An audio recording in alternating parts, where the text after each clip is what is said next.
This is where I messed up. I trusted everyone in this group enough to the point where I used my credit card to pay for the Airbnb and just told everyone to pay me back before the trip.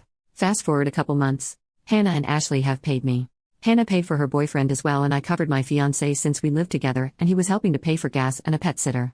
So I was pretty confident that I would get payment from everyone before the trip. I didn't. Derek and Freddie said they would pay me once we got to the Airbnb. I stupidly agreed it would be fine. Finally, we are on vacation. Hannah tells me that she has money from Derek for me. Turns out he paid $100 to Greg, but that's it. I never even received that $100. One night on this trip, Freddie, while drunk, admitted that he hadn't been able to save up enough to and is actually $100 short on his own rent for the month and needed help from us to get that extra cash. I refused, but I'm not sure if anyone else helped him. So I'm $600 in the hole because of those two jerks.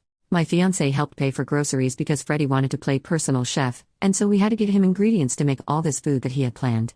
Only for him to get so drunk he didn't know how to cook. There's so much bad stuff that happened on this trip, so here's some other stuff that happened summarized. 1. Hannah and Greg fought constantly, all day every day. It got to the point where they broke up on this trip then immediately got back together the next day. 2.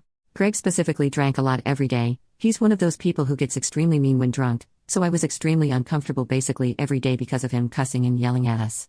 3. Hannah wanted to have a shroom day on the beach. I like shrooms, but I need to be in the right mindset to do them. Instead of having one shroom day, she did them basically every day we were there. The second day we were there, it was at night and she took shrooms and pressured me into it, and we walked down to the beach and it was pitch black and I started to have a really bad time. I told her that and she still ran around the beach collecting shells, leaving me alone in the dark. I cried myself to sleep that night. 4.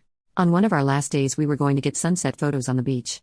I was really happy about this as I have a very nice camera and I haven't gotten good photos with my fiancé since last year when we had our engagement photos done. As we walked down to the beach, Hannah tells me she did more shrooms and was adamant that she'd take our photos.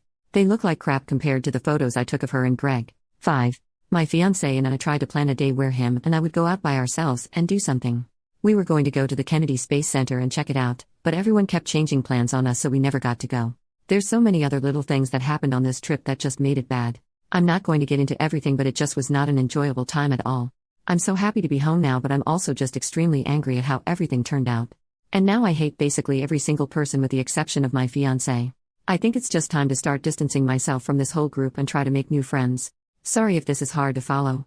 I've only been home for a day now and this is basically just a massive dump of the main things that I'm upset about. Update: well, if I wasn't mad already, I'm livid now. Hannah called me to tell me she really liked the photos I got of her and Greg. Told me she was sorry about how the vacation went and then proceeded to tell me that her and Greg are planning to go back down to Florida next week since they didn't get to enjoy it with all the people. She was the one who did the invites, not me. I went quiet for a minute and told her that if they do actually go down again, I hope they have fun, but I'm upset and I told her that I would never go on a vacation like that with her again. I called my fiancé who's at work and he's pissed. Just the fact that this was all for her boyfriend, and since they fought the whole time and didn't have a good time, they're just going to repeat the vacation. Dude, I wish I could just drop everything and go back to repeat it with just my fiancé. It took so much though to just get prepared for this one, months of trying to plan out stuff, saving up, getting paid time off, and getting a pet sitter.